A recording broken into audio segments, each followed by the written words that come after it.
Amazing facts India సమర్పించు దానియేలు మరియు ప్రకటన గ్రంథ ప్రవచనములకు మన ప్రభువైన యేసు క్రీస్తు నామములో మిమ్మల్ని హృదయపూర్వకంగా ఆహ్వానిస్తున్నాము.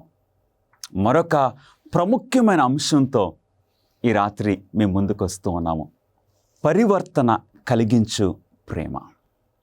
మన జీవితాల్లో పరివర్తన, మార్పు ప్రేమ ద్వారా ఎలా కలుగుతుంది? ఈ అంశం గురించి మనము మన క్రైస్తవ జీవితాల్లో తెలుసుకోవాల్సిన విషయములన్నీ కూడా ఈ చక్కటి స్టడీ గైడ్లో మీ కొరకు ఏర్పాటు చేశాము. దీనిని ఉచితంగా మీరు పొందాలంటే ఆ స్క్రీన్ మీద ఉన్న నంబర్కి ఇప్పుడే ఫోన్ చేయండి. మీకు వీలైనంత త్వరలో మీ చేతుల్లో ఈ పుస్తకం పెట్టాలని మేము ఆశపడుతున్నాము. ఒకవేళ ఆ వెబ్సైట్ దర్శించినా సరే మీకు ఈ పుస్తకాన్ని ఉచితంగా పంపించడానికి మేము ఆశపడుచు ఉన్నాము. పరివర్తన కలిగించు ప్రేమ. ఈ అంశంలోనికి మనం వెళ్ళుచున్న ఈ సమయంలో పరిశుద్ధాత్మ సహాయాన్ని మనం అడుగుదాం, ప్రార్థన చేసుకుందాం. మహాపరిశుద్ధుడా, మీకే స్తుతులు స్తోత్రములు. మీ పరిశుద్ధాత్మను మాకు బోధకునిగా అనుగ్రహించి ఈ విషయములు గ్రహించినట్లు మా మనోనేత్రములు తెరవమని ఈ వాక్య పరిచర్య ద్వారా మా ప్రభువును మీ ప్రియకుమారుడైన నజరేయుడైన యేసు క్రీస్తు వారు మహిమపరచబడినట్లు మీరు నడిపించుకోవాల్సిందిగా యేసు నామములో అడిగి వేడుకొంచున్నాము తండ్రి, ఆమేన్. బాప్టిస్మిచ్చు యోహాను చాలా చక్కటి జీవితాన్ని జీవించాడు. జకరయ్య, ఎలిజబెతులకు గాబ్రియేలు దూత ఇచ్చిన ఆజ్ఞ ప్రకారంగా ఈ తల్లిదండ్రులు ఈ కుమారుణ్ణి చాలా జాగ్రత్తగా వారు పెంచారు. బాప్టిస్మిచ్చు యోహాను ప్రవక్తలలో చాలా ప్రాముఖ్యమైన ప్రవక్తగా యేసుక్రీస్తు వారు ఆయన గురించి తెలియజేశారు. ఈ బాప్టిస్మిచ్చు యోహాను చాలా జాగ్రత్తగా తన జీవితాన్ని నడిపించుకోవటం మాత్రమే కాదు, ఆయన సమాజం నుండి ఆ కొండల ఆ ప్రాంతంలో, అరణ్య ప్రాంతంలో ఆయన బోధిస్తూ ఉన్నాడు. ప్రజలు వేరువేరు ప్రాంతాల నుండి, ఆ పట్టణముల నుండి, ఆ పల్లెల నుండి ఆయన బోధలు వినటానికి వెళ్ళి బాప్టిస్మిచ్చు యోహాను యోర్దాను నదిలో ఆయన ద్వారా బాప్టిజం పొందటము మనం చూస్తూ ఉన్నాము. ఈ బాప్టిస్మిచ్చు యోహాను యొక్క జీవిత విధానము మనం గమనించినట్లయితే చాలా నిష్టగా, చాలా జాగ్రత్తగా ఆయన జీవితాన్ని కొనసాగించాడు. ఎందు గురించి? ఇదంతా దేవుని ప్రేమ బట్టే. ఈ బాప్టిస్మిచ్చు యోహాను యొక్క వర్తమానాలు చాలా స్ట్రైట్గా, సూటిగా ప్రజలకు అందేవి. ఒక రోజున హెరోదును కూడా ఈ బాప్టిస్మిచ్చు యోహాను హెరోదు చేసిన పాపాన్ని ఆయన సూటిగా ఖండించాడు.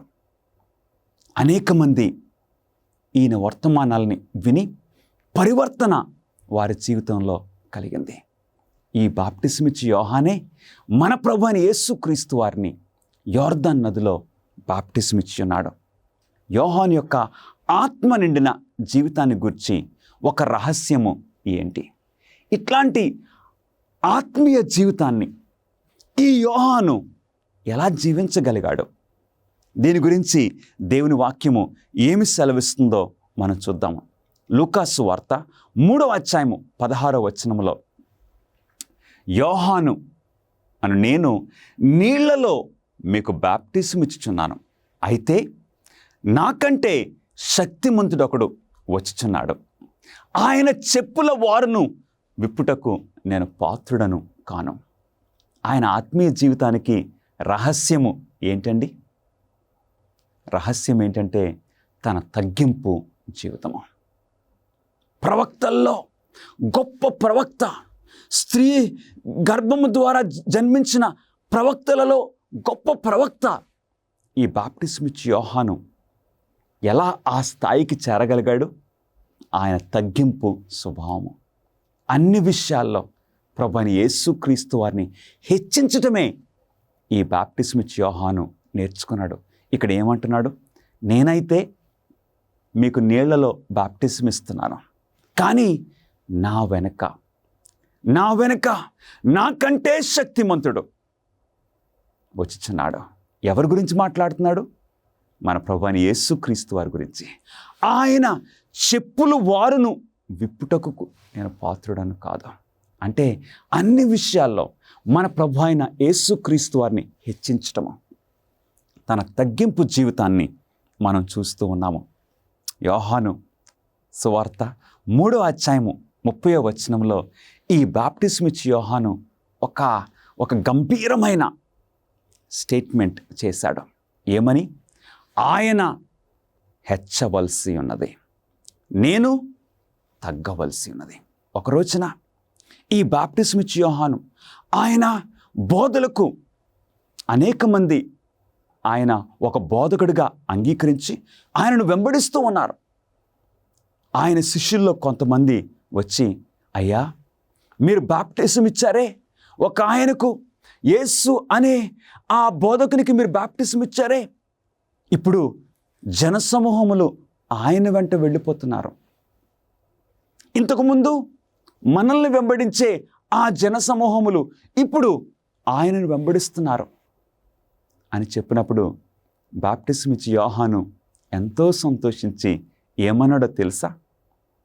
పెండ్లి కుమారుని దగ్గరికి వెళ్ళినప్పుడు పెండ్లి కుమారుని స్నేహితుడైన నేను సంతోషించాలి కదా. అవును, అందులో నా సంతోషము పరిపూర్ణమైనదని సాక్ష్యం ఇచ్చాడు. అవును ప్రియులరా, ఎంత తగ్గింపు స్వభావము. తాను తగ్గించుకొని వాడు హెచ్చించబడును. ఏమంటున్నాడు యేసుక్రీస్తు వారి గురించి? ఆయన హెచ్చవలసినది, నేను తగ్గవలసి ఉన్నది. యేసుక్రీస్తు వారు యొక్క పరిచర్యకు మార్గము సిద్ధపరచడానికి బాప్టిజం ఇచ్చే యోహానును దేవుడు పంపించారు. ఆయన చాలా అద్భుతంగా చేశాడు. బాప్టిజం ఇచ్చే యోహాను లేఖనాలను చదివాడా? ఆ టైంలో ఈ బాప్టిజం ఇచ్చే యోహాను జీవితము ఏ విధంగా ఉన్నది? లేఖనాలు చదివాడా? దేవుని వాక్యము మనకు సెలవిస్తుంది. యోహాను సువార్త 1వ అధ్యాయము 23వ వచనములో, అందుకతడు ప్రవక్త అయిన యెషయా చెప్పినట్టు, నేను ప్రభువు త్రోవ సరళము చేయుడి అని అరణ్యములో ఎలుగెత్తి చెప్పు ఒకని శబ్దము అని చెప్పాను. బాప్టిజం ఇచ్చే యోహాన్ని అనేక మంది అడిగారు, నీవెవరివి? నీవు ఏలియావా? నీవు ఇర్మియావా? నీవెవరువు అన్న ఆ టైంలో బాప్టిజం ఇచ్చే యోహాను తన గురించి వారికి తెలియచేయటానికి ఏమని చెప్పాడో తెలుసా? ప్రవక్త అయిన యెషయా చెప్పినట్టు, నేను ప్రభువు త్రోవ సరళం చేయుడని అరణ్యములో ఎలుగెత్తు చెప్పు ఒక శబ్దం అని చెప్పాను. అంటే ఈ ప్రవచనాలని చాలా జాగ్రత్తగా చదివాడు. ఆ ప్రవచనాలు చదవటంలో ఆ ప్రవచనం యొక్క నెరవేర్పు, ఒక ప్రవచనం యొక్క నెరవేర్పును నేనని బాప్టిజం ఇచ్చే యోహాను గుర్తించాడు, గ్రహించాడు. దానిని బట్టి మనం ఏం అర్థం చేసుకుంటున్నామండి? బాప్టిజం ఇచ్చే యోహాను ఈ లేఖనాలని క్షుణ్ణంగా చదివాడు. ఆయన యొక్క ఐడెంటిటీ గురించి వారు అడిగినప్పుడు ప్రవచనాల నుండి సమాధానము ఇస్తూ ఉన్నాడు. ఎంత అద్భుతమైన విషయము! యేసు కొరకు సాక్ష్యం ఇవ్వడానికి బాప్టిస్మ్ ఇచ్చి యోహాను సిద్ధంగా ఉన్నాడా? క్రీస్తు కొరకు సాక్ష్యం ఇవ్వడానికి, క్రీస్తుని గురించి ఇతరులకు తెలియచేయటానికి బాప్టిస్మ్ ఇచ్చి యోహాను యొక్క స్పందన ఏ విధంగా ఉన్నది దేవుని వాక్యం సెలవిస్తుంది. ఒక రోజున ఆయన ఏమన్నాడో తెలుసా? మరునాడు యోహాను యేసు తన యొద్దకు రాగా చూచి, ఇదిగో లోక పాపమును మోసుకొని పోవు దేవుని గొర్రెపిల్ల అని చెప్పారు. యేసు క్రీస్తు వారి గురించి సాక్ష్యం ఇవ్వటము ఈ బాప్టిస్మ్ ఇచ్చి యోహాను యొక్క ప్రాముఖ్యమైన పని. అవును, ఆయన జీవితంలో, ఆయన బోధల్లో యేసు క్రీస్తు వారి కొరకు మార్గము సిద్ధపరుస్తూ ఉన్నాడు. అవును ప్రియ స్నేహితులారా, బాప్టిస్మ్ ఇచ్చి యోహాను వంటి జీవితాలు ఈ రోజున మనం కూడా కలిగి ఉండాలి. మన జీవితాల్లో కూడా యేసు క్రీస్తును మనం అన్ని విషయాల్లో హెచ్చించాలి. ఆయన కొరకు సాక్ష్యం ఇవ్వడానికి మనం సిద్ధంగా ఉండాలి. ఎందుకంటే ఎలాగైతే యేసు క్రీస్తు వారి యొక్క మొదటి రాకడ ముందు బాప్టిస్మ్ ఇచ్చి యోహాను వచ్చి యేసు క్రీస్తు కొరకు మార్గాన్ని సిద్ధపరిచాడో, అట్లాగే యేసు క్రీస్తు వారి యొక్క రెండవ రాకడ ముందు దేవుడు బాప్టిస్మ్ ఇచ్చి యోహాను లాంటి అనేక మందిని, ఒక గొప్ప సైన్యాన్ని దేవుడు లేవనెత్తబోతూ ఉన్నారు. అలాంటి వ్యక్తిగా ఒక సాక్ష్యం ఇవ్వడానికి నీవు ఇష్టపడుతూ ఉన్నావా? యోహాను యొక్క సూటి బోధ రాజకీయ మరియు మత నాయకులలో ప్రాచుర్యము పొందినదా? ఆ టైంలో జీవించిన ఆ రాజకీయ నాయకులు లేక యూదా మతాధికారులు బాప్టిస్మ్ ఇచ్చి యోహానుతో సహకరించారా? బాప్టిస్మ్ ఇచ్చి యోహాను యొక్క బోధను అంగీకరించారా? లూకాసు వార్త 7వ అధ్యాయము 30వ వచనములో పరిసయ్యులను ధర్మశాస్త్ర ఉపదేశకులను అతని చేత బాప్టిస్మము పొందక తమ విషయమై దేవుని సంకల్పమును నిరాకరించని. అవును, ఈ బాప్టిస్మ్ ఇచ్చి యోహాను ఎక్కడో అరణ్యములో యోర్దాను నది తీరమున ఆయన బోధిస్తూ ఉంటే ప్రజలు తండోపతండములుగా ఆయన వద్దకు వెళుచూ ఉన్నారు. ఈ బాప్టిస్మ్ ఇచ్చి యోహాను ఆయన ఆహార అలవాట్లలో ఆయన అడవి తేనె తింటూ జీవించాడు. బాప్టిస్మ్ ఇచ్చి యోహాను యొక్క వస్త్రాలు, ఆయన ఆ చర్మము, తర్వాత ఈ సాధారణమైన వస్త్రాలు ధరించుకొని అరణ్యములో బోధిస్తుంటే ప్రజలు తండోపతండములుగా వెళ్ళారు. కానీ మత నాయకులు వారు వేరేగా ఉన్నారు. వారు చాలా టీవీగా, చాలా ధనాపేక్షతో, ధనవంతులుగా, అధికారంతో ప్రవర్తించేవారు. కానీ వారి వైపు ప్రజలు ఆకర్షింపబడలేదు. కానీ ఒక సామాన్యమైన జీవితము, సింపుల్ జీవితము జీవిస్తున్న బాప్టిస్మ్ ఇచ్చి యోహాను వైపు అనేక మంది ఆకర్షించబడ్డారు. ఆ మతాధికారులు ఈ యోహాను చేత బాప్టిజం పొందకపోవడం మాత్రమే కాదు, దేవుని సంకల్పాన్ని వారు నిరాకరించినట్లు మనం చూస్తూ ఉన్నాము. అంత మాత్రమే కాదు, ఈ బాప్టిజం ఇచ్చి యోహాను యొక్క సూటి బోధకు ఏం జరిగిందో తెలుసా? లూకాసు వార్త 3వ అధ్యాయము 19-20 వచనాల్లో, అయితే చతుర్థాధిపతి అయిన హేరోదు చేసిన సకల దుష్కార్యముల నిమిత్తమును యోహాను అతనిని గద్దించినందుకు అతడు యోహానును చెరసాలలో వేయించెను. యోహాను యొక్క బోధ చాలా సూటిగా ఉన్నది. హేరోదు రాజును కూడా ఆయన విడిచిపెట్టలేదు. ఎందుకంటే పాపం చేసిన వారిని సూటిగా ఖండించాడు. అందుగురించి హెరోదియా వారు ఒక కుట్ర పన్ని బాప్టిస్మ్ ఇచ్చి యోహాను చెరసాలలో వేశారు. తన ప్రాణానికి హాని కలుగుతుందని బాప్టిస్మ్ ఇచ్చి యోహాను ఏమీ భయపడలేదు. కానీ బోధను కరెక్ట్గా బోధించాడు. ఎందుకంటే ఆయన జీవితము సరిగ్గా ఉంది. మంచి ఆత్మీయ క్యారెక్టర్ ఉన్నవారు దేని గురించి భయపడరు, ఎవరి గురించి భయపడరు. ఈ బాప్టిస్మిచ్చి యోహాను అట్టి సామాన్యమైన జీవితము, నాణ్యమైన జీవితము జీవించాడు. నగలు మరియు ఆడంబరమైన దుస్తులు ధరించడాన్ని బైబిలు నిషేధిస్తుందా? ఈ బాప్టిస్మిచ్చి యోహాను ఇతరుల వలె కాదు, ఒక సామాన్యమైన జీవితము జీవించాడు. మరి నగళ్ళు, ఆడంబరమైన దుస్తులు ఇలాంటి ధరించే విషయం గురించి బైబిలు ఏం బోధిస్తుంది? ఎలాంటి హెచ్చరికలు మనకి ఇస్తూ ఉన్నది? తిమోతికి రాసిన మొదటి పత్రిక 2వ అధ్యాయము 9వ వచనములో, మరియు స్త్రీలను తగుమాత్రపు వస్త్రముల చేతనే గాని జడలతోనైనను బంగారముతోనైనను ముత్యములతోనైనను మిగుల వెలగల వస్త్రములతోనైనను అలంకరించుకొనక. అవును, దేవుని బిడ్డలైన వారు ఎట్లాగుంటారండి?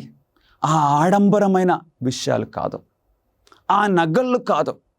ఎందుకంటే వారికి ఈ బాహ్యమైన ఈ అలంకరణ కాదు, వారు అంతరంగపు అలంకరణ వారికి ప్రాధాన్యత.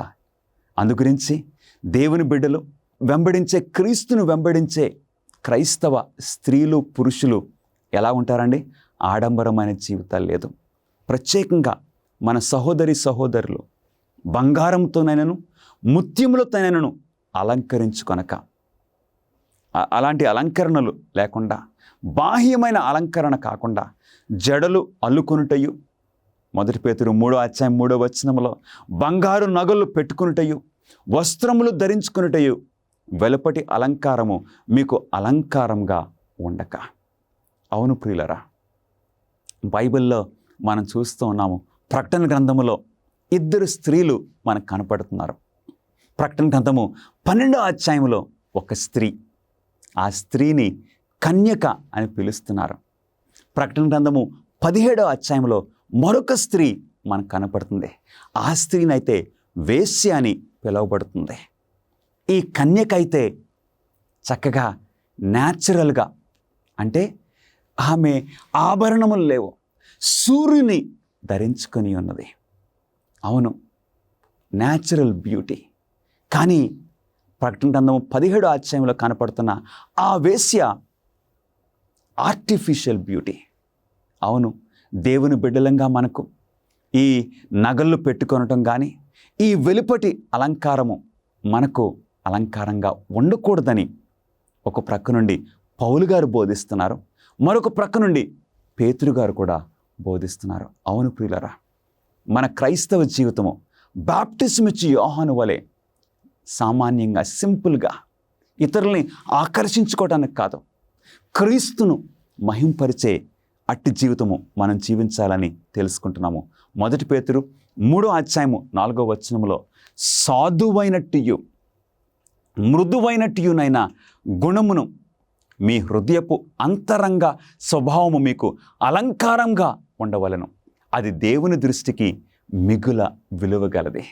దేవునికి ఎలాంటి జీవితము ఆయన దృష్టిలో విలువగలది? ప్రియ సహోదరుడా, సహోదరి, చక్కటి సాధువైన మనస్సు, మృదువైన మనస్సు గుణము, అది అంతరంగ అలంకారము మనకు ప్రాముఖ్యము. అలాగే బైబిల్లోని దేవుని యొక్క దాసురాళ్ళు అలాగ జీవించారు, అలాగ అలంకరించుకున్నారు. అంతరంగపు అలంకరణకు వారు ఎక్కువ ప్రాధాన్యత ఇచ్చారు. మనం కూడా ఈ నవీన కాలంలో, ఈ 21వ శతాబ్దంలో దేవుని వెంబడించేవారు కూడా అలాగే జీవించాలని, స్త్రీలేంటి పురుషులేంటి అలాగే జీవించాలని దేవుడు ఉద్దేశిస్తున్నారు. సింపుల్ లైఫ్, చక్కటి ఆత్మీయ లైఫ్ స్టైల్ బాప్టిస్మిచ్చి యోహాను వలె. ఇక్కడ యెషయా ప్రవక్త అంటున్నాడు, ఆ దినమున యెహోవా గల్లుమను వారి పాదభూషణములను, కర్ణభూషణములను, కడియములను, నాణమైన ముసుకులను ఏం చేస్తారంటండి? కుల్లాయిలను, కాళ్ళ గొలుసులను, వడ్డానములను, పరిమళ ద్రవ్యపు భరిణలను, రక్షరేకులను, ఉంగరములను, ముక్కు కమ్ములను తీసివేయను. గమనిస్తున్నారా ప్రియులరా? ఆ దినమంటే యేసుక్రీస్తు వారి యొక్క రాకడ దినము. ఆ దినమున ఇవేమీ మనకు సహాయం చేయవు. ఈ ఆభరణములు ఇవేమీ కూడా మనకు పనికిరావు. మన ప్రాణాన్ని రక్షించలేవు. ఆ ప్రమాదం నుండి మనల్ని తప్పించలేవు. అందుగురించి ఇవన్నీ కూడా వారు ఎలుకలకు గబ్బులకి పడవేస్తారంటండి. అందుగురించి నిజమైన క్రైస్తవులు, పురుషులేంటి, స్త్రీలేంటి, పిల్లలేంటి, యవనస్తులేంటి, మనందరం కూడా క్రీస్తు వలె, మన ప్రభువైన యేసు క్రీస్తు వలె సాధారణమైన జీవితము మనం జీవించాలి. ఎవరిని ఆకర్షించుకోవడానికి కాదు. మనం వస్త్రాలు ఎందుకు ధరిస్తున్నాము? మన శరీరాన్ని కప్పుకోవడానికి, మనము ఇతరులకు ప్రజెంటబుల్గా ఉండటానికి, వారిని ఆకర్షించుకుని ఇక ఏదో మన గురించి గొప్ప అనుకోవాలి అట్లాంటి ఉద్దేశము అస్సలు కాదు. ప్రియ సహోదరి సహోదరులరా, క్రైస్తవ జీవితము బాప్టిజం ఇచ్చి యోహాను వలె అట్లాంటి జీవితము దేవుని యొక్క దృష్టిలో మిగుల విలువైనదని మనం తెలుసుకుంటున్నాము. ఇంకెలాంటి విషయాలు క్రైస్తవులకు నిషేధించబడినాయో మనం చూద్దామండి. లేవికాండములో దేవుడు ఇక సూటిగా ఖచ్చితంగా ఈ మాట సెలవిచ్చారు. అందరం చదువుదామా? లేవికాండము 19వ అధ్యాయము 28వ వచనంలో, చచ్చిన వారి కొరకు మీ దేహమును చీరు కొనకూడదు, పచ్చబొట్లు మీ దేహమునకు పొడుచుకొనకూడదు, నేను మీ దేవుడైన యెహోవాను. గమనిస్తున్నారా? ఇశ్రాయేలు ప్రజలను దేవుడు ఐగుప్తు యొక్క బానిసత్వము నుండి బయటకు తీసుకుని వచ్చి, ఎందుకు తీసుకుని వచ్చారు? ఐగుప్తు దేశం యొక్క ఆ అలవాట్లు, ఆ పద్ధతుల నుండి, ఆ అన్య పద్ధతుల నుండి దేవుడు వారిని బయటకు తీసుకుని వచ్చి, ఆ ఐగుప్తీయుల వలె కానీ ఇతర అన్యుల వలె కానీ అలాంటి పద్ధతులు మీరు చేసుకోకూడదు. ప్రత్యేకంగా ఈ వాక్యానికి ఉన్న ప్రాముఖ్యత ఏంటో తెలుసా? పచ్చబొట్లు మీ దేహమునకు పొడుచుకొనకూడదు, నేను మీ దేవుడైన యెహోవాను. దాని అర్థం ఏంటో తెలుసా అండి? నేను మీ దేవుడైన యెహోవానంటే దేవుడు మీరు ఇది చేయకూడదని చెప్పి దేవుడు ఆయన సంతకం పెడుతున్నారన్నమాటండి. బై ఆర్డర్ ఇట్లాంటివి మనం చేయకూడదు. కాబట్టి నా ప్రియ సహోదరుడా సహోదరి, ఈ శరీరము దేవుని ఆలయము, దేవుడు మనకు బహుమానంగా ఇచ్చారు. అందు గురించి మనం చాలా జాగ్రత్తగా ఈ సమృద్ధి జీవితాన్ని, ఈ ఆత్మీయ జీవితాన్ని మనం జీవించాలని మనం తెలుసుకొని ఉన్నాము. శరీరాన్ని రక్తం వచ్చేటట్టు లోపలి దాకా గాయపరుచుకోవడాన్ని సాతానుడు ఇష్టపడతాడు.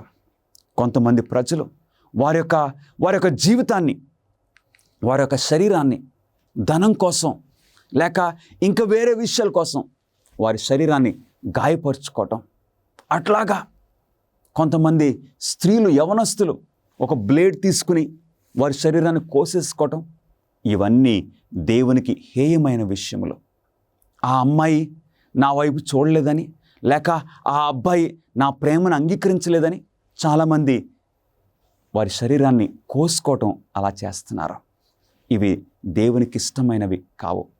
అవన్నీ విగ్రహారాధనతో సమానము. విచ్ఛిన్నమైపోయినటువంటి ప్రపంచంలో దేవుని యొక్క ప్రణాళిక ప్రవచనాల ద్వారా మీరు తెలుసుకోవాలని కోరుతూ ఉన్నారా?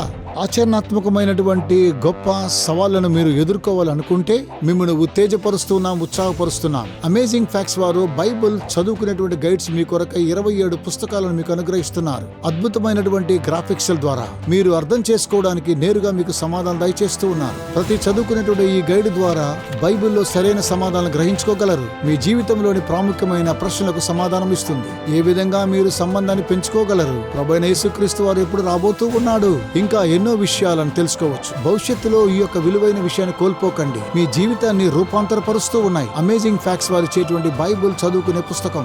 ఇవి మీకు ఇంగ్లీష్ లోను, హిందీ, తమిళ్, తెలుగులో మీకు లభిస్తూ ఉన్నాయి. వేచి ఉండకండి, వెంటనే మీ యొక్క స్టడీ గైడ్స్ ను ఇప్పుడే ఆర్డర్ చేయండి. AFTV.in అనేటువంటి మా వెబ్సైట్ ని సంప్రదించి వెంటనే పొందండి. ఆత్మ నిండిన జీవితానికి, అతని సాధారణ ఆహారానికి మధ్య సంబంధం ఉన్నదా? ఈ బాప్టిజం ఇచ్చే యోహాను ఆయన వస్త్రాల్లో మాత్రమే కాదు, చాలా జాగ్రత్తగా ఉన్నది. ఆయన ఆహార అలవాట్లలో కూడా చాలా జాగ్రత్తగా ఉన్నాడు.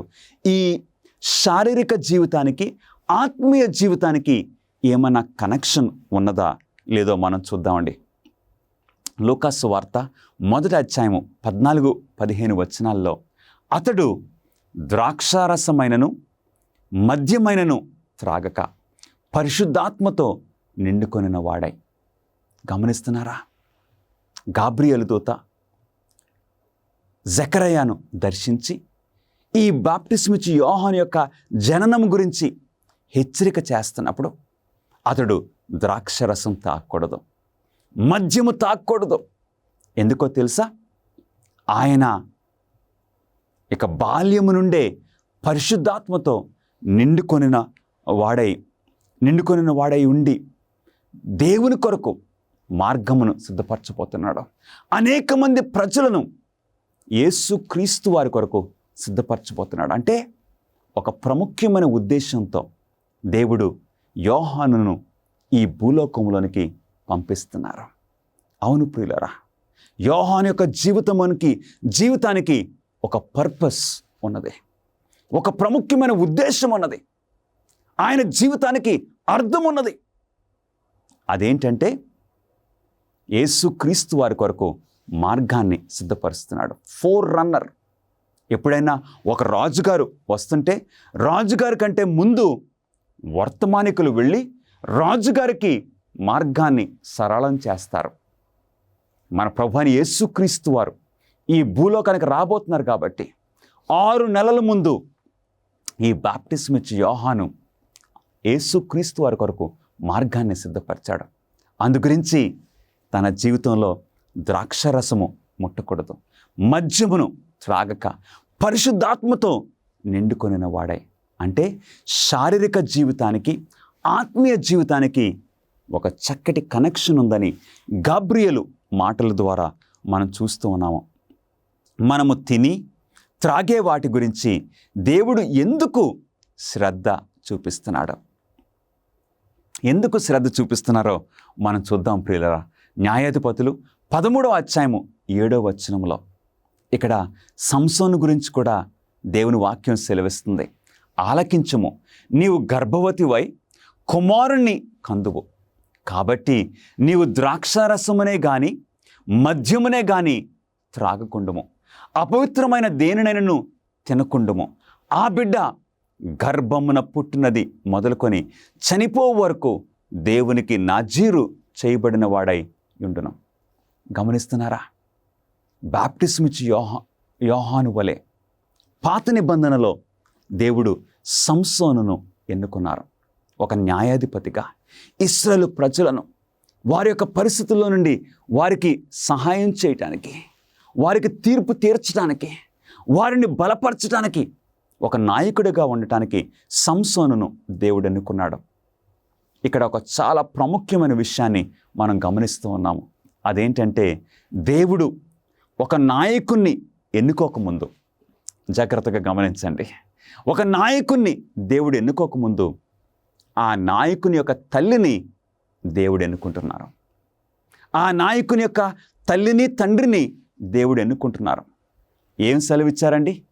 నీవు గర్భవతి అయి కుమారుని కందువు, కాబట్టి నీవు ద్రాక్షరసమునే కానీ మద్యమునే కానీ త్రాగకుండుము. కుమారుని గురించి కాదు ఇక్కడ మాట్లాడేది, పుట్టబోవు కుమారుని గురించి మాట్లాడుతూ తల్లి కూడా జాగ్రత్తగా ఉండాలి. తల్లి కూడా ద్రాక్షరసం కానీ మద్యము కానీ త్రాగకూడదు. అంత మాత్రమే కాదు, అపవిత్రమైనది ఏది కూడా తినకూడదని దేవుడు హెచ్చరిక ఇచ్చారు. అంటే ఒక నాయకుణ్ణి దేవుడు ఎన్నుకోకముందు తల్లిదండ్రులను దేవుడు ఎన్నుకుంటున్నాడు. నా ప్రియ సహోదరి సహోదరుడా, నీ కుటుంబంలో దేవుని కొరకు ఒక నాయకుడు, నీ బిడ్డలు ఒక నాయకుడిగాను, ఒక నాయకురాలుగా, ఒక ఆత్మీయ నాయకులుగా ఉండాలని నీవు ఆశపడుచున్నావా? నీ బిడ్డలు ప్రయోజకులుగా ఉండాలని నీవు ఆశపడుచున్నావా? గమనిస్తున్నారా? దేవుడు ఎట్లాంటి క్రమశిక్షణ ఆ కుటుంబంలో పెట్టుచున్నారో మనం చూస్తూ ఉన్నాము. ఆ బిడ్డ గర్భమున పుట్టినది మొదలుకొని చనిపో వరకు దేవుని కొరకు ప్రత్యేకించబడినవాడుగా ఉంటారని సంసోను తల్లిదండ్రులకు చెప్పినట్లుగా ఇక్కడ క్రొత్త నిబంధనలో జకర్యాకు ఎలిజబెత్కు కూడా తెలియజేస్తున్నారు. కొరింథీయులకు రాసిన మొదటి పత్రిక 6వ అధ్యాయం 19వ వచనంలో, మీ దేహము దేవుని వలన మీకు అనుగ్రహింపబడినది, మీలో ఉన్న పరిశుద్ధాత్మకు ఆలయమై ఉన్నారని మీరు ఎరుగరా. గమనించండి ప్రియ స్నేహితులారా, మన దేహమునకు ఎంత ప్రాధాన్యత దేవుడిస్తున్నారు. ఈ ఆలయములో పరిశుద్ధాత్మ దేవుడు నివసించాలని, ఈ నీ హృదయమనే నా హృదయమనే ఈ సింహాసనం మీద దేవుడు ఆసీనులై ఉండాలని ఆశపడుతున్నారు. అందుగురించి ఈ శారీరక జీవితానికి ఆత్మీయ జీవితానికి చాలా దగ్గరి సంబంధం ఉన్నదని మనం నేర్చుకుంటూ ఉన్నాము. లోక సంబంధమైన ప్రవర్తన గురించి బైబిల్ ఏమి చెప్పుచున్నది? లోకపు విషయాలు మన చుట్టూ ఎన్నో ఉన్నాయి. ఈ లోకంలో ఎన్నో ఆకర్షణలు మన సమయాన్ని, మన యొక్క దృష్టిని ఆకర్షించుకోవటానికి సాతానుడు ప్రయత్నం చేస్తున్నాడు. ఈ విషయం గురించి బైబిల్ ఏమి సెలవిస్తుంది? కాబట్టి ఎవడు ఈ లోకముతో స్నేహము చేయగోరునో వాడు దేవునికి శత్రువు అగును. నా ప్రియ సహోదరి సహోదరుడా, నీ జీవితము ఏ విధంగా ఉన్నది? లోకము యొక్క ఆకర్షణలకు నువ్వు లోనైపోతున్నావా? ఈ లోకపుతో స్నేహము నువ్వు చేస్తున్నావా? అవును, ఈ లోకపు విషయాల్లో మనం నిమగ్నం అయిపోతే, ఈ లోకపు ఆకర్షణలకు శోధనలకు మనం పడిపోతే పరలోకాన్ని మనం పోగొట్టుకుంటున్నాము. గమనిస్తున్నారా? అందు గురించి జాగ్రత్తగా మన క్రైస్తవ జీవితము జీవించాలని దేవుడు మనల్ని కోరుచూ ఉన్నారు. 2 కొరింథీ 6వ అధ్యాయము 17-18 వచనాల్లో, మీరు వారి మధ్య నుండి బయలువెడలి ప్రత్యేకంగా ఉండుడి, అపవిత్రమైన దానిని ముట్టకూడదని ప్రభువు చెప్పుచున్నాడు, మరియు నేను మిమ్మును చేర్చుకుందును. అపవిత్రమైన అలవాట్ల నుండి మనం దూరంగా ఉండాలని దేవుడు ఆశపడుచున్నారు. అందుకే దేవుని ప్రజలు ఒక ప్రత్యేకమైన జీవితము జీవించాలని దేవుడు ఆశపడుతున్నారు. మనము యేసుక్రీస్తు వారి యొక్క 2వ రాకడ ముందు మనం జీవిస్తున్నాము. ఒక ప్రత్యేకమైన జీవితము మనం జీవించాలి. మన కుటుంబాలు చాలా ప్రత్యేకపరచబడిన జీవితాలు మనం జీవించాలి. లోకుల వలె మనం కాదు. జాన్ వెస్లీ ఇంగ్లాండ్ దేశంలో ఆయన పరిచర్య చేస్తున్నప్పుడు ఆయన గమనించాడు. ఏమని? లోకులకు క్రైస్తవులకు ఏమీ తేడా లేదేంటి? లోకులు ఈ శోధనలోనికి గురైపోతున్నారు, క్రైస్తవులు కూడా ఈ పాపపు విషయాల్లోనికి గురైపోతున్నారు. ఆ టైంలో ఈ జాన్ వెస్లీ, ఆయన సహోదరుడైన చార్ల్స్ వెస్లీ, వారి తల్లిగారు వీరిని ఈ కుటుంబాన్ని చాలా క్రమశిక్షణలో పెట్టారు. అవును ప్రియులారా, ఈ జాన్ వెస్లీ, చార్ల్స్ వెస్లీ వీరు వారి స్నేహితులను ప్రోత్సహించారు. మనం జాగ్రత్తగా ఉండాలి. మనము ఏమి చూస్తున్నామో, మనం ఏం చేస్తున్నామో, ఎలాంటి పుస్తకాలు చదువుతున్నామో, మన జీవిత విధానం ఏ విధంగా ఉంది? ఎందుకంటే ప్రతి క్రైస్తవుడు, ప్రతి క్రైస్తవురాలు ఒక సాక్షిగా ఉండాలి. ఆ ప్రత్యేకమైన జీవితము మనం జీవించాలని దేవుడు ఈ రోజున నన్ను ఆశపడుచు ఉన్నారు. 1 యోహాను 2వ అధ్యాయం 15వ వచనంలో, ఎవడైనను లోకమును ప్రేమించిన ఎడల తండ్రి ప్రేమ వానిలో ఉండదు. ఈ భూలోకంలో ప్రత్యేకంగా ఈ 21వ శతాబ్దంలో ఎన్నో ఆకర్షణలు, ఎన్నో విధాలైన పాపపు వ్యసనాలు మన ఆకర్షణను, మనల్ని దేవుని నుండి దూరం చేయడానికి ప్రయత్నం చేస్తూ ఉన్నాయి.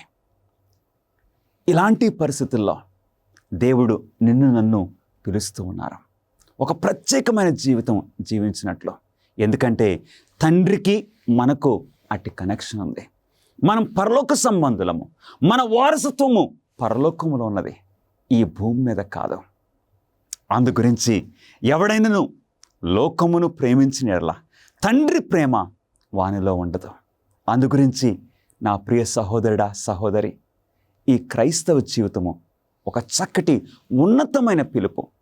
మన ప్రభువైన యేసుక్రీస్తు వారు నజరేతులో జీవించి నజరేత్ యొక్క ఆ మలినము, ఆ పాపపు అలవాట్లు ఆయన అంటకుండా పవిత్రుడిగా మన ప్రభువైన యేసుక్రీస్తు వారు జీవించారు.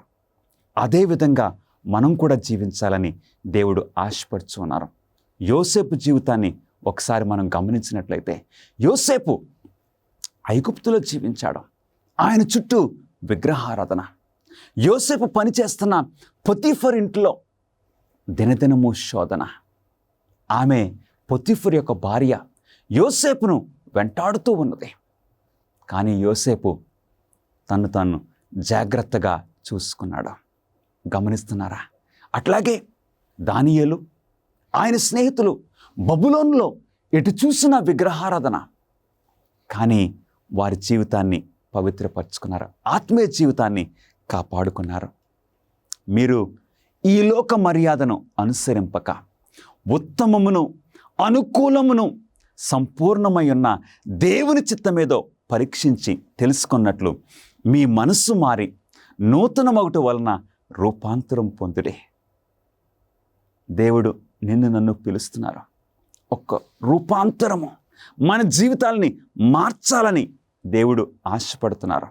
ఈ లోక పద్ధతులు కాదు, ఈ లోక మర్యాదను అనుసరింపక ఉత్తమమును దేవునికి అనుకూలమైన దేవుని చిత్త ప్రకారంగా మనం జీవించాలని దేవుడు కోరుచూ ఉన్నారు.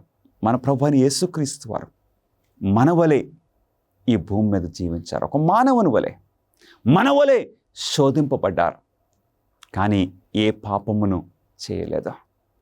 అలాంటి జీవితము క్రీస్తును అనుసరించేవారు, అలాంటి పరివర్తన కలిగిన జీవితాన్ని జీవించాలని మన నుండి దేవుడు ఆశపడుచూ ఉన్నారు. క్రైస్తవుడు దేని గురించి ఆలోచించడానికి ఎంచుకోవాలి? మన ఆలోచనలు ఏ విధంగా ఉండాలి? దేవుని వాక్యం సెలవిస్తుంది. ఫిలిప్పీలకు రాసిన పత్రిక 4వ అధ్యాయము 8వ వచనంలో భక్తులైన పౌలు గారు ఏమంటున్నారో తెలుసండి. ఏ యోగ్యతనైనను ముప్పైనను ఉండిన ఎడల ఏవి సత్యమైనవో, ఏవి మాన్యమైనవో, ఏవి న్యాయమైనవో, ఏవి పవిత్రమైనవో, ఏవి రమ్యమైనవో, ఏవి ఖ్యాతి గలవో వాటి మీద ధ్యానముంచుకొనుడే. అవును, మన దృష్టి ఎప్పుడు కూడా, మన ఆలోచనలు ఎప్పుడు కూడా మంచి విషయాల పట్ల, పవిత్రమైన విషయాల పట్ల, న్యాయమైనవి, రమ్యమైనవి, ఏవి ఖ్యాతి గలవో అట్లాంటివే మనం ఆలోచించుకోవాలి. అవును ప్రియులరా, ఎందుకంటే క్రీస్తు రక్తంలో మనం కడగబడిన వారము. మన ప్రతి ఆలోచన క్రీస్తుకు లోబడినట్లుగా మన జీవితాలు ఉండాలని దేవుడు ఉద్దేశిస్తున్నారు. 101వ కీర్తన 3వ వచనంలో దేవుని వాక్యం సెలవిస్తుంది. ఇక్కడ దావీదు ఏమంటున్నాడో తెలుసండి. నా కన్నుల ఎదుట నేను ఏ దుష్కార్యమును ఉంచుకొనను. నా ప్రియ సహోదరుడా, సహోదరి, నీ కన్నుల ఎదుట, నీ ఆత్మీయ కన్నులు ఏం చూస్తున్నాయి? ఎలాంటి విషయాల్ని నీవు ఆ టీవీలో చూస్తున్నావు? ఎలాంటి విషయాలు నీవు ఆ సెల్ ఫోన్లో చూస్తున్నావు? నా కన్నుల ఎదుట నేను ఏ దుష్కార్యమును ఉంచుకొననని దావీదు నిర్ణయం చేసుకున్నాడు. అవును, మనం కూడా అట్టి నిర్ణయము చేసుకోగలమా ఈరోజు? అట్లాగే యోబు కూడా ఏ స్త్రీని నేను కన్నెత్తి చూడనని యోబు నిర్ణయం చేసుకున్నాడు. అందుకే ఈ బైబిల్లోని దేవుని బిడ్డలు వారు పవిత్రమైన, ప్రత్యేకించబడిన, పరివర్తన కలిగిన జీవితాలని వారు జీవించగలిగారు. నా కన్నుల ఎదుట నేను ఏ దుష్కార్యమును ఉంచుకొనను. ఎలాంటి విషయాల్ని నువ్వు చూస్తున్నావు? ఆ పోనోగ్రఫీ, ఆ సినిమాలో, ఆ సీరియల్లో, ఆ పబ్జీ ఆటలు, ఇలాంటివన్నీ క్రైస్తవులుగా మనకు తగవని దేవుని వాక్యం మనకు సెలవిస్తుంది. ఎందుకంటే మన ఆలోచనలు ఎప్పుడు కూడా పరలోక సంబంధమైన విషయాలపైనే మనం ఉండాలి. ఎందుకు? మన ప్రభువు, మన రక్షకుడైన యేసుక్రీస్తు వారు పరలోకములో మన పక్షమున విజ్ఞాపన చేస్తున్నారు కనుక మన ఆలోచనలు, మన దృష్టి పైనున్న వాటి మీదే మనం పెట్టుకోవాలి, కానీ భూ సంబంధమైన వాటి మీద కాదు. ఎందుకంటే అలాంటి సినిమాలు చూసిన తర్వాత మనకి ఏం కలుగుతుంది? అలాంటి సీరియళ్ళు చూసిన తర్వాత ఆ చెడు ఆలోచనలో, ఇక అట్టి అనుమానాల్లో, భయంతో నిండిపోయిన జీవితాల్లో ఆ సినిమాల్లో చూసి, లేక ఆ సీరియల్లో చూసి అనేక మంది యవనస్తులు ఆ అలవాట్లు చేసుకుని వారి జీవితాలని పాడు చేసుకుంటున్నారు, వారి కుటుంబ జీవితాలని పాడు చేసుకుంటున్నారు. అందుగురించే నీవు ఈ రోజున, నా ప్రియ కుమారుడా, నా ప్రియ కుమార్తె, ఈ రోజున నీవు చెప్పగలవా, నా కన్నుల ఎదుట నేను ఏ దుష్కార్యమును ఉంచుకొనను, ప్రభువా నా జీవితాన్ని నీ చేతుల్లో పెడుతున్నానని నీవు చెప్పగలవా? నిజమైన క్రైస్తవుడు ఏ రకమైన సంగీతాన్ని విని ఆనందిస్తాడు? ఇప్పుడు మనం ఎలాంటి సంగీతాన్ని వినొచ్చు? మన కన్నుల ముందు జాగ్రత్తగా మన క్రైస్తవ జీవితాలు సరిచేసుకోవాలి. మన కన్నుల విషయంలో, మన ఆలోచనల విషయంలో మనం చూసాం. ఇప్పుడు ఎలాంటి విషయాలు ఈ చెవుల ద్వారా మనం వినొచ్చు? కీర్తనలు 40వ కీర్తన 3వ వచనంలో, తనకు స్తోత్ర రూపమగు క్రొత్త గీతమును మన దేవుడు నా నోట నుంచెను. అవును, ఎలాంటి విషయాలు మనం వినాలి? ఎలాంటి సంగీతము మన శరీరానికి, మన ఆత్మీయ జీవితానికి సహాయపడుతుంది?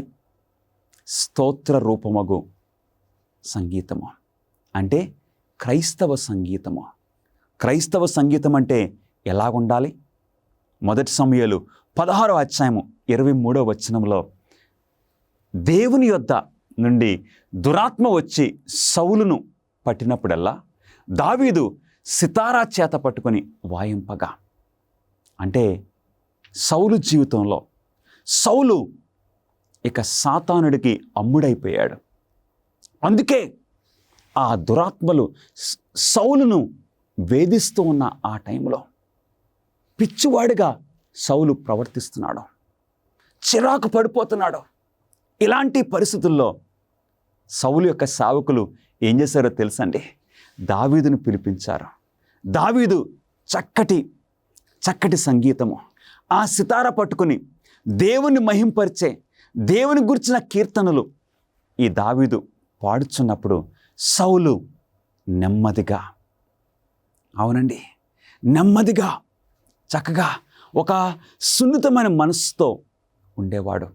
ఈ రోజున నా ప్రియ సహోదరుడా, సహోదరి, నీవెలాంటి సంగీతం వింటున్నావు? నీ వినే సంగీతము ఎలాంటి ఆలోచనలు నీ మనసులో పుట్టిస్తుంది? నీ వినే ఆ సంగీతము, ఆ పాటలు దేవుని వైపు నడిపిస్తున్నాయా, లేక దేవునికి దూరంగా నడిపిస్తున్నాయా? ఎందుకంటే సంగీతాన్ని ఎవరు నడిపిస్తున్నారో తెలుసండి? సాతానుడు. మంచి సంగీతం ఉంది, సాతాను సంగీతం కూడా ఉంది.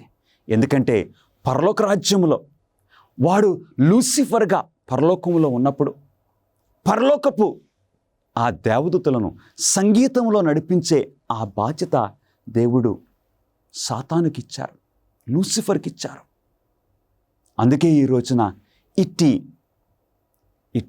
సంగీతము, ఆ రాక్ మ్యూజిక్ అని, పాప్ మ్యూజిక్ అని, ఆ ఆలోచనల ద్వారా ఎంతోమంది ఆ సంగీతాన్ని విని ఆత్మహత్యలు చేసుకుంటున్నారు.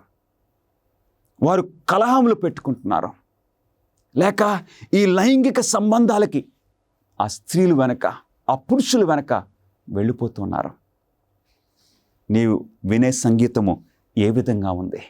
ఈరోజు మన జీవితాలని దేవుడు సరిచేయాలని, మన జీవితాల్లో పరివర్తన తీసుకొని రావాలని దేవుడు ఆశపడుతున్నారు.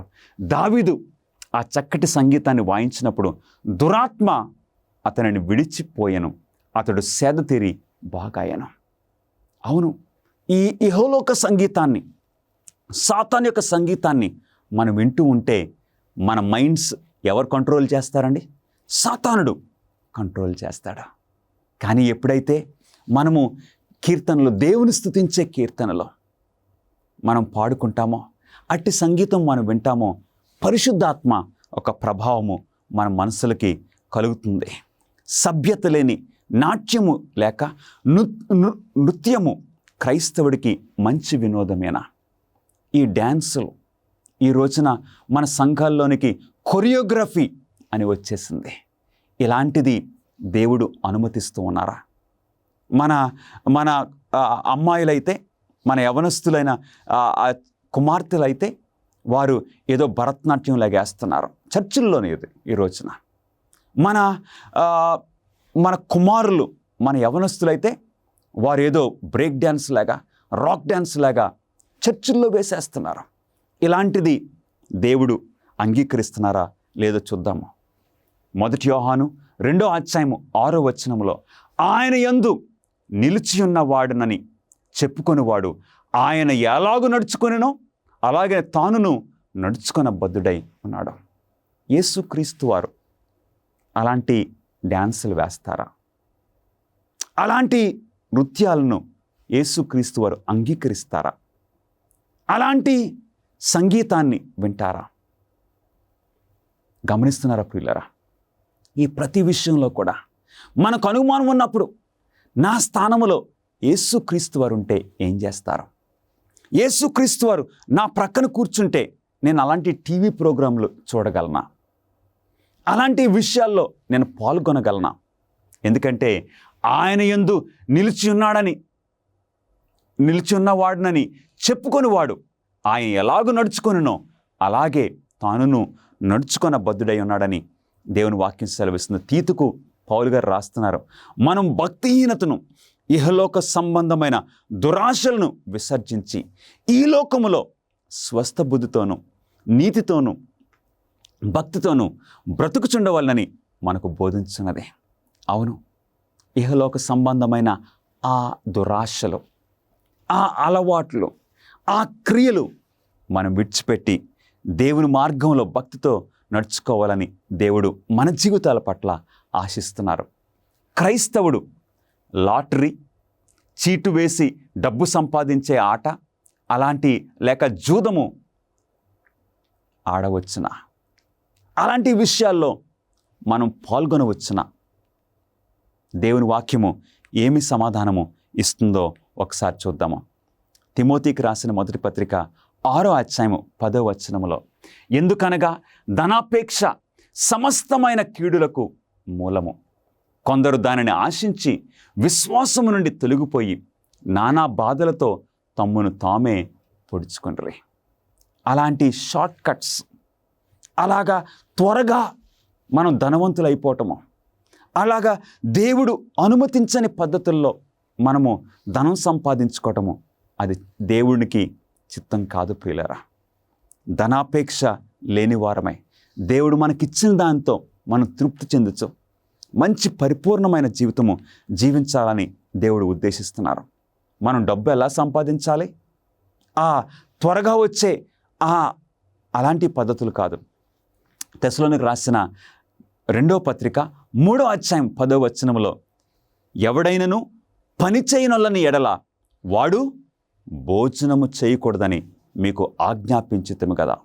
అంటే మనం పని చేసే భోజనం చేయాలంటే మనం కష్టపడి మనం సంపాదించుకోవాలి. ఏదో లాటరీ ద్వారా లేక ఆ జూదం ద్వారా, ఆ పేకాట్లు అలాగా డబ్బులు సంపాదించడము అది దేవుడు పద్ధతి కాదు. మనం కష్టపడి మనము సంపాదించుకోవాలి, కరెక్ట్ పద్ధతుల్లో మనం చేసుకోవాలి. సామెతలు 28వ అధ్యాయము 20వ వచనములో, ధనవంతుడగుటకు అతురపడువాడు శిక్ష నొందకపోడు. ఎవరైతే ధనం సంపాదించడానికి కంగారు పడి ఇక సాతాను మార్గాల్లో, ఆ దుర్మార్గపు మార్గాల్లో, అబద్ధపు మార్గాల్లో, అవిశ్వాసమైన మార్గాల్లో వెళ్తారో అట్టివారు ధనవంతుడగుటకు అతురపడివాడు శిక్ష నొందకపోడు. ఎందుకంటే దేవుడు మన జీవితాలని చూస్తూ ఉన్నారు ప్రియులరా.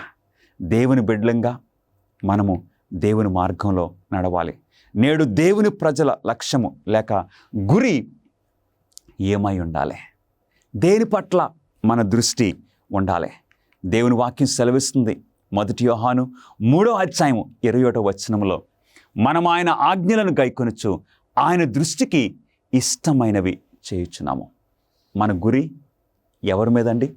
మన ప్రభువైన యేసుక్రీస్తు వారి మీద. ఆయన ఆజ్ఞలను గైకొనుచు ఆయన దృష్టికి ఇష్టమైనవి, మన దృష్టికి కాదు. ఎందుకంటే మన జీవితాలు క్రీస్తు రక్తంలో కడగబడ్డాయి. అవును, మనం క్రీస్తు రక్తంలో విమోచింపబడిన వారము. కాబట్టి క్రీస్తు వలె మనం జీవించాలి. ఆయన మన మాదిరి. కాబట్టి ఆయన ఆజ్ఞలు గైకొనుచు ఆయనకిష్టమైనవి మనం చేయాలి. ప్రసంగి 12:13 దేవుని యందు భయభక్తులు కలిగి ఉండి ఆయన కట్టడలను అనుసరించి నడుచుచుండవలెను, మానవ కోటికి ఇది ఏ విధి. దేవుడు పిలుస్తున్నారు ఈరోజు నిన్ను నన్ను. మన జీవితాల్లో అట్టి పరివర్తన, దేవుని ప్రేమిస్తున్నాం కాబట్టే ఆ ప్రేమ సంబంధమైన పరివర్తన మనకు కావాలి.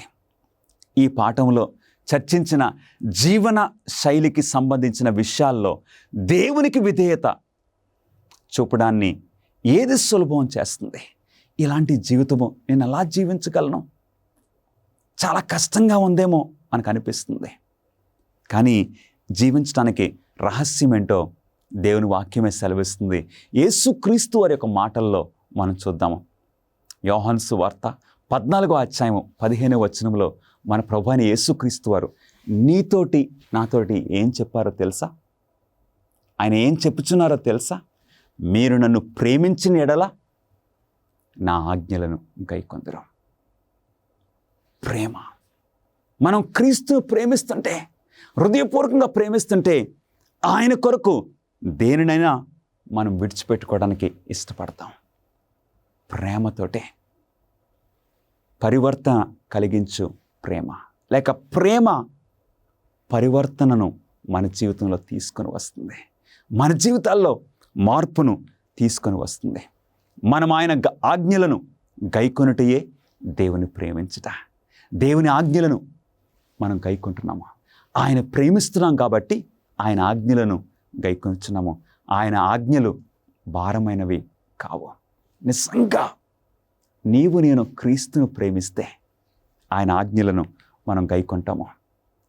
కీర్తనీయుడు అంటున్నాడు, దేవా నా దేవా నీ చిత్తము నెరవేర్చుట నాకు సంతోషము, నీ ధర్మశాస్త్రము నా అంతర్యములో ఉన్నది. అవును, దేవుని ఆజ్ఞలను గైకొనుట, దేవుని చిత్తాన్ని నెరవేర్చుట ఇక మన జీవితంలో ఒక చక్కటి లైఫ్ స్టైల్గా మారిపోతుంది. ప్రభువైన యేసుక్రీస్తు వారిలాగా మనం కూడా ఏమంటాం తెలుసండి? తండ్రి నీ చిత్తమే కానీ నా చిత్తం కాదు. ఈ రోజున ప్రభువైన యేసుక్రీస్తు వారు మనల్ని పిలుస్తున్నారు. క్రైస్తవ జీవితము ఎందుకు అంతటి ఉన్నత పిలుపుగా ఉన్నది? ఎందుకో తెలుసా? 1 పేతురు 2:9 అయితే మీరు చీకటిలో నుండి ఆశ్చర్యకరమైన తన వెలుగులోనికి మిమ్మల్ని పిలిచిన వాని గుణాతిశయములను ప్రచురము చేయ నిమిత్తము ఏర్పరచబడిన వంశమును, రాజులైన యాజక సమూహమును, పరిశుద్ధ జనమును, దేవుని సొత్తైన ప్రజలై ఉన్నారు. దేవుడు మనల్ని ఆయనకు సాక్షులుగా, మనల్ని ఎందుకు చీకటిలో నుండి వెలుగులోకి పిలిచారో తెలుసా? ఆయన గుణాతిశయములను ప్రచురం చేయటానికి, క్రీస్తు కొరకు మనం జీవించడానికి దేవుడు మనల్ని పిలిచారు. ఇది ఒక హై కాలింగ్. అవును ప్రియులరా, అలా జీవిస్తే మన జీవితాలకి ఒక అర్థం ఉంటుంది. బాప్టిస్మిచ్చి యోహాను చాలా జాగ్రత్తగా ఎందుకు జీవించాడు? ఎందుకు తన జీవితాన్ని సరిచేసుకుని జీవించాడు? ఎందుకో తెలుసా? తన జీవితం పట్ల దేవునికి ఒక ఉద్దేశం ఉన్నది. నా జీవితానికి ఒక పర్పస్ ఉన్నది అని బాప్టిస్మిచ్చి యోహాను గుర్తించాడు. యేసు 2వ రాకడ కొరకు ఇతరులను సిద్ధం చేయడానికి మీరు అరణ్యములో ఒక ప్రత్యేకమైన స్వరంగా ఉండి దైవభక్తితో కూడిన జీవన శైలి ద్వారా సాక్ష్యం ఇవ్వడానికి సిద్ధంగా ఉన్నారా? ప్రియ సహోదరుడా, సహోదరి, యేసుక్రీస్తు వారు బాప్టిజం ఇచ్చి యోహాన్ను పిలిచినట్లుగా ఆయన రెండవ రాకడ ముందు నన్ను పిలుస్తున్నారు.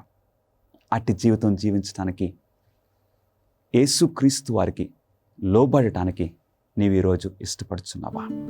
God bless you. మా ప్రార్థనా బృందము మీ ప్రత్యేక ప్రార్థనా విన్నపాలను స్వీకరించి మీకోసం ప్రార్థన చేయడానికి సిద్ధంగా ఉన్నాము. దయచేసి స్క్రీన్ మీద కనిపించే ఫోన్ నెంబర్కి కాల్ చేయడానికి ఆలస్యం చేయకండి. లేక మీ ప్రార్థనా విన్నపములను prayer@aftv.in అనే అడ్రస్కు ఈమెయిల్ చేయమని కోరుచున్నాను. అమేజింగ్ ఫ్యాక్ట్స్ నన్ను ఎంతగానో ప్రభావితం చేసింది. దేవునికి స్తోత్రం. అమేజింగ్ ఫ్యాక్ట్స్ బట్టి అమేజింగ్ ఫ్యాక్ట్స్ నిజానికి నా జీవితంలో గొప్ప మార్పు ఇంతవరకు చూపిన ప్రభావం అమేజింగ్ ఫ్యాక్ట్స్ ఈ రోజు నేను ఈ స్థితిలో మంచిగా అనిపించింది. నేను బైబిల్ చదవడం ప్రారంభించాను. నేను సెవెంత్ డే అడ్వెంటిస్ట్ జీవితంలో ఇంకో ఏదో ఉండాలని దేవుడే దీన్ని జరిగిస్తున్నాడు. ఈ వాక్యం చాలా క్రీస్తు అడుగుజాడలను అనుసరించడం ఎంతైనా మంచిది. అమేజింగ్ ఫ్యాక్ట్స్ 55 సంవత్సరాలకు పైగా దేవుని సువార్తను ప్రపంచ నలుమూలలా ప్రకటిస్తూ ఉన్నది. టీవీలో ఒక మినిస్ట్రీ పేరు కనిపించింది, అమేజింగ్ ఫ్యాక్ట్స్ అని. నేను చాలా మంది పాస్టర్ల ప్రసంగాలు విన్నాను, కానీ ఈయన చెప్పేది వినడం అదే మొదటిసారి. నేను ఏదో విన్నాను, వెంటనే నా బైబిల్ తీసుకున్నాను. అరే, నేను ఇంతవరకు ఇది వినలేదే, బైబిల్లో ఎక్కడుందో చూద్దామని అనిపించింది. వాక్యం అయ్యేదాకా అక్కడి నుండి లేవలేదంటే నమ్మండి. నేను బైబిల్ పాఠాలు చదవడం ప్రారంభించాను. వీళ్ళలో ప్రతి ఒక్కరూ తమ జీవితాల్లో మార్పును చూశారు, నాతో సహా. నా ప్రశ్న ఏంటంటే, నాకే ఎందుకు ఇలా జరుగుతుంది ప్రభువా అని. ప్రభు నా మొర విన్నాడు. ఒక నాన్నలా ఆయన నన్ను ఆదరించాడు. నేను సర్వం కోల్పోయాను. అప్పుడే నా జీవితంలో దేవుడు లేడని నేను గ్రహించాను. నేను ఒక బైబిల్ ప్రవచన సభకు వెళ్ళాను. ఈ వాక్యం చాలా శక్తివంతమైనది మరియు తిరస్కరించలేనిది. ఇది నిజంగా సత్యం, ఇది అద్భుతం అనుకుంటూ నేను ఇంటికి వెళ్ళిపోయాను. మరిన్ని అమేజింగ్ ఫ్యాక్ట్స్ వీడియోల కోసం మా యూట్యూబ్ ఛానల్ దర్శించండి. సబ్స్క్రైబ్ చేయడం మర్చిపోవద్దు. క్రీస్తు తిరిగి వచ్చినప్పుడు ఎలా ఉంటుందో మీరు ఎప్పుడైనా ఆలోచించారా? అమేజింగ్ ఫ్యాక్ట్స్ తో సౌందర్యమైన దృశ్యాంతాలతో నిండిన 50 పేజీల మ్యాగజైన్ మీకు అందిస్తున్నాం. తిరిగి త్వరగా రానున్న ఆయన రెండవ రాకడ గురించి, ప్రధాన అంశాల గురించి పుస్తకం మాట్లాడుతుంది. రహస్య రాకడ లేదా రహస్యంగా కొనిపోవడం అంటే ఏమిటి? ఈ పుస్తకం తీర్పు గురించి, 1,44,000 మంది గురించి, వారు ఎవరు, ఇది 1000 ఏళ్ల గురించి, నూతనం చేయబడిన భూమి గురించి మాట్లాడుతుంది. ఈ పుస్తకంలో చక్కగా పొందుపరచబడ్డాయి. మీరు చదివి ధ్యానించి మీ స్నేహితులకు కూడా పంపండి. ఈ రోజే మీ కాపీని ఆర్డర్ చేయడానికి దర్శించండి bookstore.aftv.in.